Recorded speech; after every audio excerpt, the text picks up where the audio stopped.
they worked so hard and saved to be able to do the things that they loved in retirement. And I think that we all have to realize, like, tomorrow is not promised to any of us, and we really have to do whatever we can to make the most of the moment and make the most of today. Welcome to the Woman Angler and Adventurer podcast, inspiring real women with a passion for fishing and the outdoors to go get their adventure on. Now, here's your host, Angie Scott and Barb Carey. Welcome, everyone, to this week's episode of the Woman Angler and Adventurer podcast. If this is your first time finding us, we're so glad you did. Hopefully you like what you hear and you go back and listen to some of our previous shows and subscribe so you can be sure not to miss any future episodes. We love supporting female-owned companies in the fishing industry, and one of our favorites is Al's Goldfish Lure Company. They're going to be attending several fishing expos in New England starting this month, January, and if there are any New England listeners who are interested in seeing Al's Goldfish in your region, you can go follow their Facebook page for details on the wheres and whens. We'll put a link to that in the show notes for this episode, which can be found at thewomanangler.com/104, or you can just do a quick search for them on Facebook. And if you see them out and about at one of the shows, be sure and tell them the Woman Angler and Adventurer says hi. This week, you get to hear the interview I did with our last week's Insider Weekly Woman of the Week, Captain Debbie Hanson, which, by the way, if you haven't signed up for our Insider Weekly yet, you definitely should. It's free, and we've been getting a lot of great feedback from our subscribers on the informative tips, recipes, and contests. We gave away a free pair of Costa sunglasses as part of the Making a Pledge to Kick Plastic in 2020. And our winner was actually from Turkey, so that was really cool. And we just recently gave away a Bass Tournament Angler prize pack that went to Andrea Chandler, who's down in Florida. So I hope you're signed up, and if not, head on over to podcast.thewomanangler.com/insider and make it happen. All right, before we get into our conversation with Debbie, I just want to congratulate her, as now she's the radio host on ESPN's 99.3 FM in Southwest Florida on Saturday mornings, and that's starting on January 25th. So if you're in that area or you can access the show remotely, be sure and check it out. All right, without further ado, here's my conversation with Captain Debbie Hanson on the boat from Babcock Ranch in Florida. Enjoy.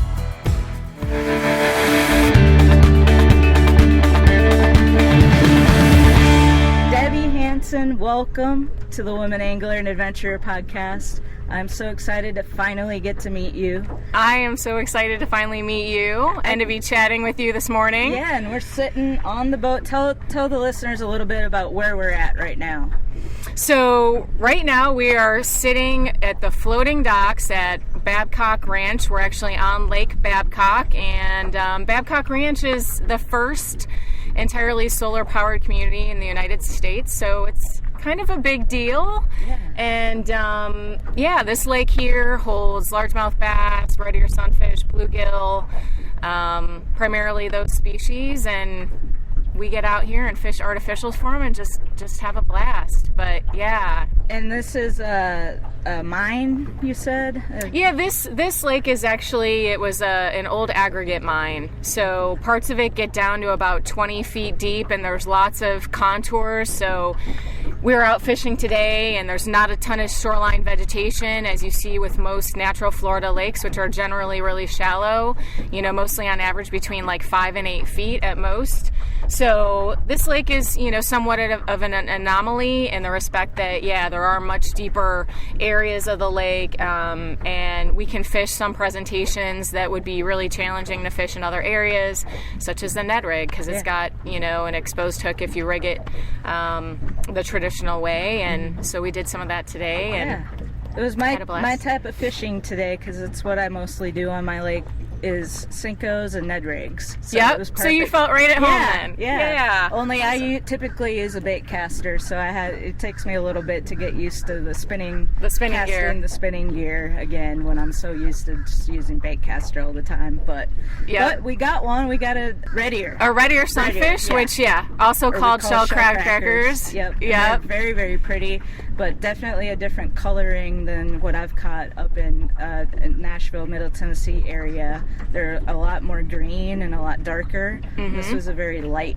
colored one. Yeah, absolutely. And I think, a lot of times you'll see, like, for example, you probably noticed it when you came down and you fished this part of Florida from the saltwater perspective. A lot of times if you're fishing for redfish or snook, depending on where that fish is, its habitat, those fish will kind of take on the color. If they're in tannic water, they become a lot darker. If you catch a snook like in a brackish river, a lot of times that snook will be like almost like a dark, almost coppery color versus like a silvery white if you're catching them off the beaches. And here in this lake, it's the same thing with the bass and the red ear like you caught today. They're a lot lighter in color because of the limestone bottom.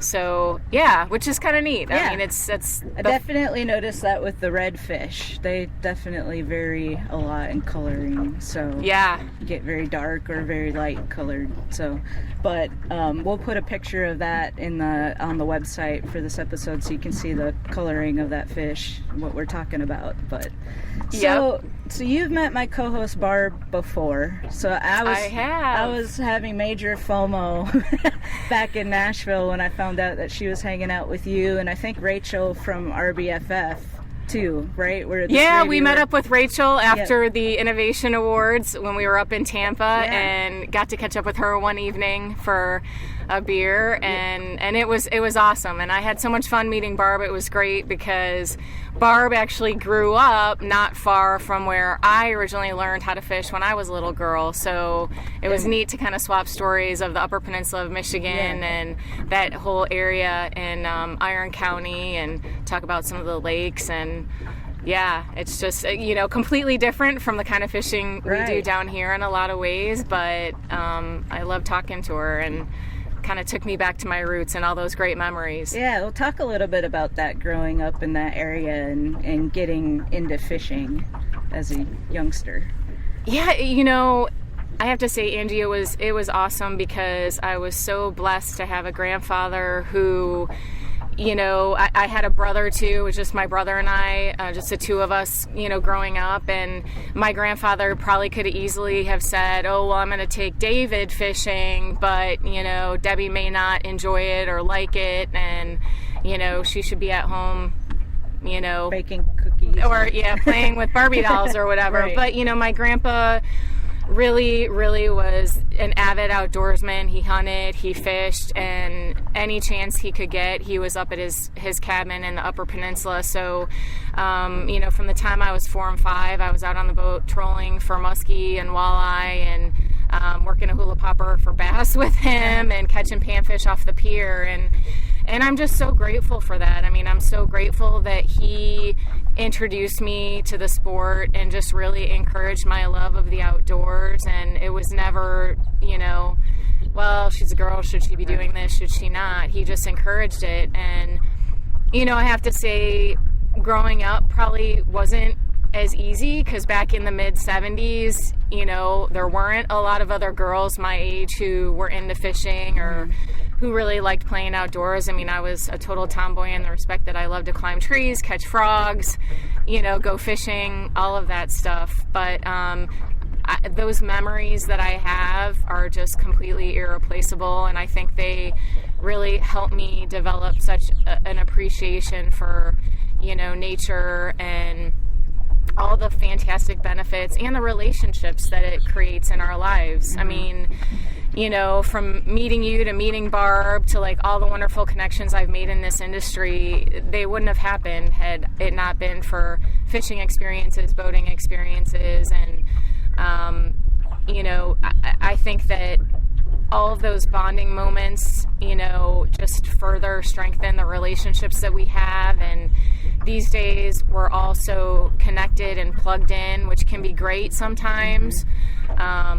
Social media has been a great way to connect with and bond with other female anglers and learn, and share experiences. But I think, when it comes down to it, we got to remember that the important part is, those hours like this morning that we had out here. And, sometimes the fishing's good, sometimes the fishing's slow, but no matter what, you're learning more about each other, you're learning more about the fishery, and, you're making great memories out there. Yeah, and I've had a great time down here. It's been so cool getting to meet some of the other female captains in this area. Everyone that I've met with has been really impressive in one way or another, and it's just so cool and inspiring to see. And I'm feel very fortunate to have had this opportunity to be down here and meet and be able to share the stories, and you've got a really cool story too, and you said you've only been doing this now for a couple years, which guiding for the last couple years, right? Yeah. I actually I graduated with a degree in English and journalism, and I knew that I wanted to write. So that was always part of my major career plan for the long term. But after I graduated from college, I got a job in an advertising agency, and I ended up, instead of going into the copywriting side of things, I got involved with the account management side of things. And before I knew it, a few years down the line, I was selling online advertising, and it was pretty fast-paced and pretty high pressure, because every month, in sales, you've got to make quotas, and the internet was always growing, always evolving. It's a living, breathing entity. Yes. So yeah, it was pretty high pressure, and at the time, unfortunately, it just so happened that both my parents were within a relatively close time frame were diagnosed with cancer. My dad with prostate cancer, my mom with lung cancer. And, my mom always took very good care of herself, never smoked, really didn't drink at all. So I think it was just it was hard seeing them go through that. And it was also kind of an awakening to me on a lot of levels. Like, they worked so hard and saved to be able to do the things that they loved in retirement. And I think that we all have to realize, like, tomorrow is not promised to any of us, and we really have to do whatever we can to make the most of the moment and make the most of today. And if we're not happy doing what we love, and don't get me wrong, there's going to be days, guiding isn't easy. Right. Being out on the water every day, getting up early every day, it's not easy by any means. I think especially as a female, you face a lot of challenges, and people put you under a microscope because you're one of the only ones that's doing it. Mm-hmm. But, I still get excited every morning when I come out here, and it's still, when I see somebody catch a fish, I still get just as excited as if it's me. And, so I think that, seeing the things that my parents went through and wanting to kind of be there for them and have a flexible schedule was really important. So I made the career change. I had started a blog, and it was actually a young lady named Elizabeth Bender who was working for RBFF at the time, who saw my blog and reached out and said, hey, would you be interested in submitting a proposal to write for us and be a voice on our blog at Take Me Fishing. So, I have to say there have been so many wonderful people in this industry, and people like yourself who have really made an effort to connect women anglers together and to give them opportunities and to really help them be a voice out there and encourage more women to get involved in the sport.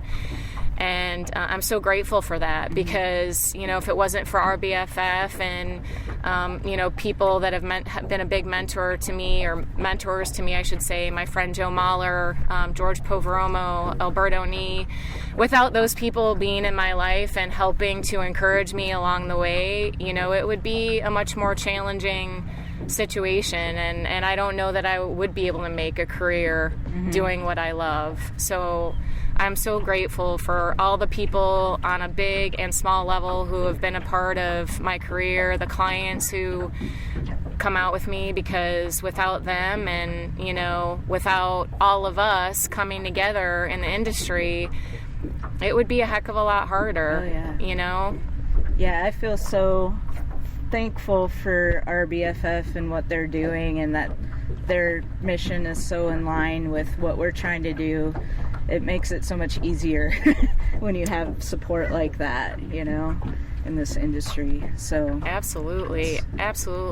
And I mean, you know, with what you guys are doing with the Women Angler and Adventure, it's so exciting, because I see, you know, the community that you guys have built online, and your podcasts are so inspirational and informative. And, you know, I think that's the thing. It's like there's so many great resources out there now for women to tap into. So no matter if you've got zero experience or you've got years of experience, there's always something new you can learn about fishing. And having those resources like our BFF at takemefishing.org, and the resources and the inspiration that you guys are putting out, and you know, all those things are invaluable, because without support, it would be, like I said, a lot more challenging, and it wouldn't be half as fun. Yeah, exactly. It's a blast. You know, I feel so lucky getting to do this, like I said. And how did you end up down from way up in the Upper Peninsula of Michigan down here in Florida? Yeah, it's actually kind of an interesting story. So yeah, I mean, I grew up loving the outdoors and fishing, and then I was actually I was dating a guy. We had gotten engaged and later on got married, but when we were engaged, my fiance's father bought a marina down here on Fort Myers Beach, and so I moved down with him. And even though things didn't work out between us, you know, he was a great guy, things didn't end up working out, I decided to stay here. I just loved Florida, and I loved all the fishing opportunities, and you know, it's just the chance to be able to fish pretty much year round is a huge blessing. So yeah, I just stayed, and I really haven't looked back since. It's been a great experience, and it's hard being away from family for sure, but I usually don't have to twist their arm too hard to get them to come down, especially in the winter. So yeah, that's the good part of it. Yeah, well, I don't blame you for sticking around. Yeah, I love Florida, like all the different fishing opportunities that I've gotten to do here in the last couple months. It's been just a little bit of everything. It's been fishing the Crystal River, fishing this lake, fishing the Gulf, you know, going offshore a little bit. It's insane, all the different opportunities and different species of fish that you can catch. You know, you don't get that anywhere else. No, you don't. And it's you know, and to me, that's the thing about our sport that's so awesome. You know, it's like no matter how much you think you know about it, there's always more you can learn. And it really, truly is such a lifelong learning process. And, you know, from the perspective of meeting people, I think fishing, I always call it the great connector, because, you know, you can be in an airport, and I'm sure you and Barb have experienced this, like, you know, when you guys travel and you go to different events, it's like you can be in an airport, or you can be at a grocery store, and you're wearing a shirt that says Woman Angler and Adventurer, and ultimately it sparks conversation. Right. And, you know, people will be like, oh, you fish, and where are you from? And so it's like, it, you know, I think in a lot of ways it's been, especially I think the past couple of years, I've really appreciated our sport even more, because I see a lot of division in our country right now, and I'm grateful even more so for the fact that we have this wonderful sport that brings us together and encourages us to, you know, always be looking on the positive side of things. Right. And yeah. And it's a really good way to relax and unwind, and without, you know, you hear about even here recently in Florida, I've heard a lot about there's like a big meth problem in certain areas, and I think that's all over the country really, and, you know, people having issues with depression and all this stuff that just seems like it's becoming more and more prevalent. But we're so fortunate to have something like this where you can go out in a healthy way and, de-stress from life. Amen. It's just I find it very healing and, relaxing to be on the water. Catching fish or not, I just love being on the water. Yeah, it is. It's one of those things, and I think that, you made such a great point. It is, I have to admit, when I was a teenager, I went through that, kind of moody teenager. Most of us did. Mm-hmm. We either rebelled or we kind of, turned inward. And I certainly know I went through a lot of things at that age where it was like, yeah, there weren't a lot of, when you're a teenager, there's not, especially when I was growing up in the 80s and 90s, like there weren't a lot of other women that fish. So I was kind of like out on my own on an island, and it was kind of a little isolating, but, I think fishing and the outdoors has always kind of kept the focus positive, instead of turning to, when you go through tough times in life, instead of turning to something like drugs or, alcohol or, taking even relationships to the extreme. It's like fishing really helps keep you grounded. The outdoors really helps keep you grounded and, helps bring you back to a more centered place, right. I feel. So, I agree. 100%. You're talking about the division in our country, and something that came up on our Redfish Roadie road trip that I was on with Jen and Heather was kind of the division in fishing between fly angling and conventional angling. And you picked up fly fishing. Talk about that experience, and how long ago did you start getting into that? Yeah, well, I started dabbling about 8 years ago, and then it was probably about 6 years ago that I said, and my mentor, Mr. Joe Mahler, said, if you're serious about learning, you need to put the spinning gear down, put a bait caster down, and just exclusively focus on this for at least 6 months, because, you really need to. It's muscle memory. A lot of it is just, really getting a feel for it, and the only way you're going to pick it up and really, stay focused on it is if you stay consistent about doing it. And you don't have that temptation of picking up your spinning gear because that's what you know, right. And that's what you're familiar with, and that's what you feel comfortable with. So, initially it was really hard because I think, especially now with social media, I know you and I touched on this a little today when we were out fishing.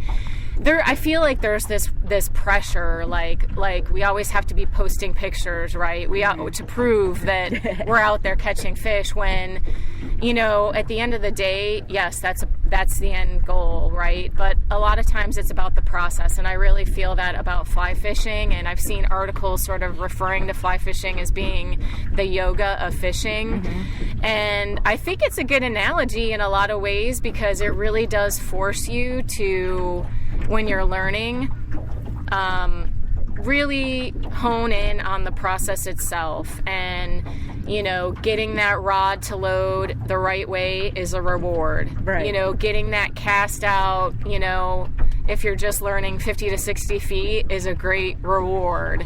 And then even if, you go out and you're fishing in your backyard pond with your 5-weight for bluegill or, small bass, when you catch that bass on a fly, it's a great reward because you've really worked for it. And I think the thing that I love about fly fishing, about fishing overall, is that I think in a lot of ways it kind of helps us break that expectation of instant gratification. Like society gets very focused on that instant gratification, and I think it's good for all of us, especially when it comes to fly fishing. It really helps you focus on the whole process itself and why you're doing it. Right.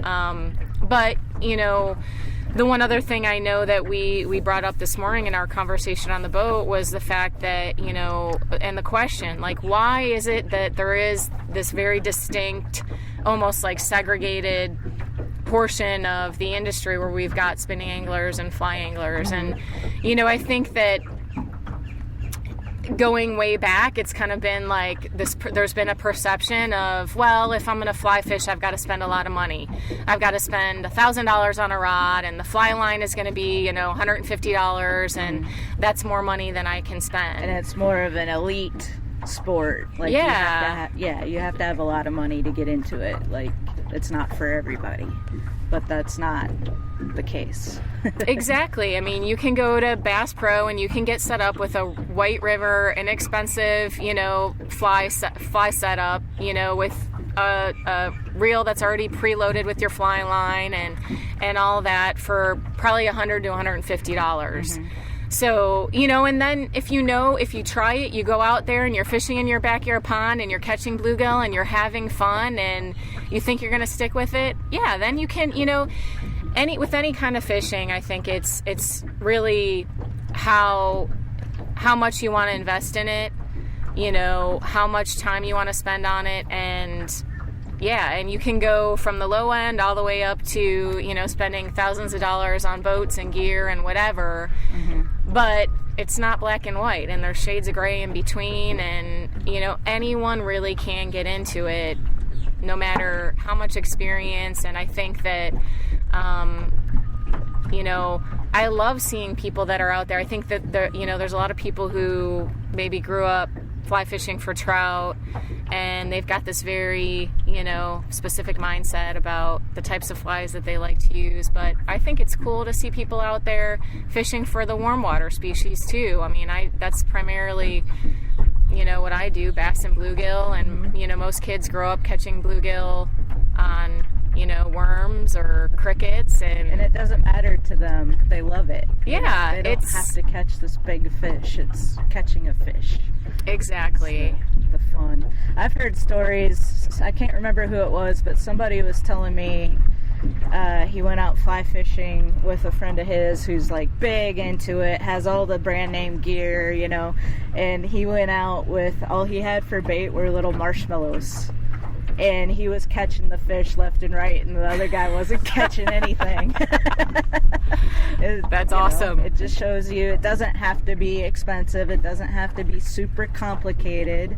Yeah. People get really overwhelmed when they walk into the big sporting goods stores and see all the different types of lures. And it can really be as simple as a hook and a worm.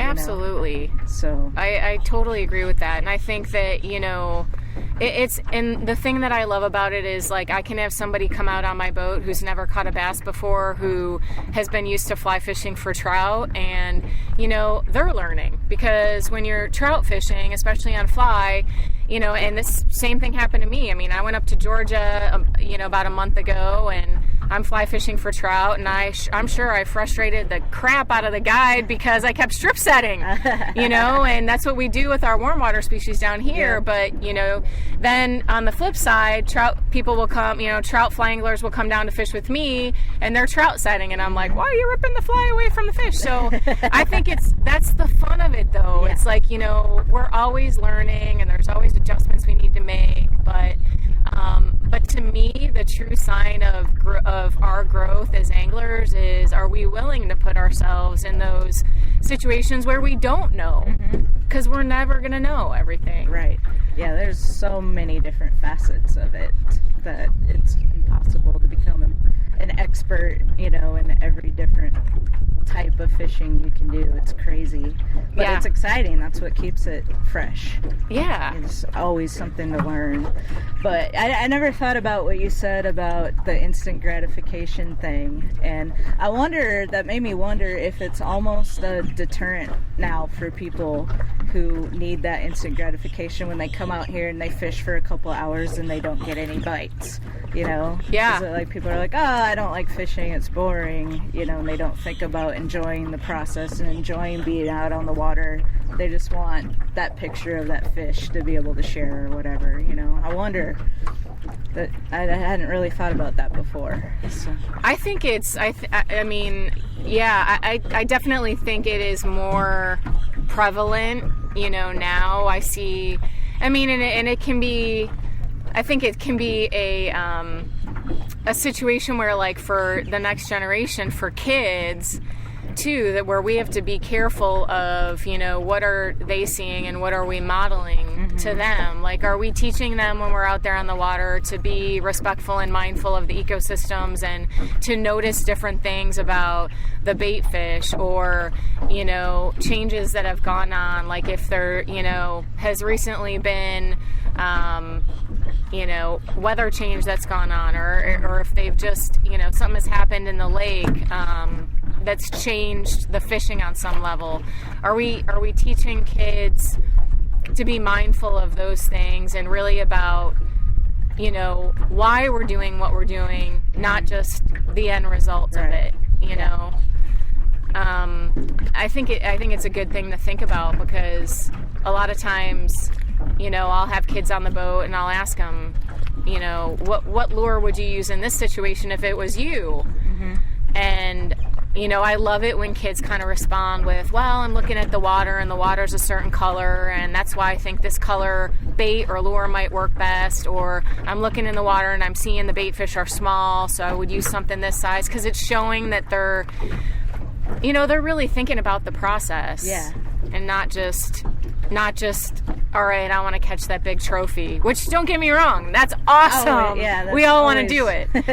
But there's a process to getting there too. Yeah, I think keeping it interesting and the educational component of it, and teaching them about that particular fishery, the history behind it, and like you did today, it was just super cool to learn about this lake here and what it is and why the water's the color it is and all that stuff. So I think focusing on that really makes a big difference, and not just